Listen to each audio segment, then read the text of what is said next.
ആഗോള അയ്യപ്പ സംഗമത്തിന്റെ സംഘാടന ചെലവുമായി ബന്ധപ്പെട്ട് തെറ്റിദ്ധാരണ പരത്തുവാൻ ശ്രമിക്കുന്നുവെന്ന് മുൻ Devaswom board president PS Prashanth പറഞ്ഞു. സംഗമത്തിന്റെ സംഘാടനത്തിനായി ഇതുവരെ ചെലവഴിച്ചത് വെറും 3 കോടി മാത്രമാണ്. ഈ 3 കോടി രൂപയും പൂർണ്ണമായും സ്പോൺസർഷിപ്പായി കിട്ടിയതാണെന്നും പ്രശാന്ത് പറഞ്ഞു. 3 കോടി രൂപയ്ക്കു പുറമെ 1 കോടി രൂപ കൂടി സ്പോൺസർഷിപ്പായി വന്നിട്ടുണ്ട്.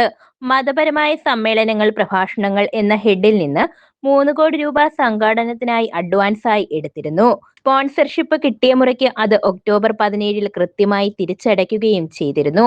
ഇതല്ലാതെ 1 രൂപ പോലും ഇതുവരെ ദേവസ്വം ബോർഡിൽ നിന്നും ചിലവഴിച്ചിട്ടില്ലെന്നും പ്രശാന്ത് പറഞ്ഞു. ആകെ ചിലവായ തുകയെ സംബന്ധിച്ച് ദേവസ്വം കമ്മീഷണർ 4/11/2025 കോടതിയിൽ നൽകിയ ഇടക്കാല റിപ്പോർട്ടിൽ പറഞ്ഞിരിക്കുന്ന തുക 4.5 കോടിയും GSTയും എന്നാണ്. എന്നാൽ ഇപ്പോൾ വന്നിരിക്കുന്ന ഈ റിപ്പോർട്ട് എന്തടിസ്ഥാനത്തിൽ നൽകിയെന്നത് അന്വേഷിക്കപ്പെടേണ്ടതാണ്.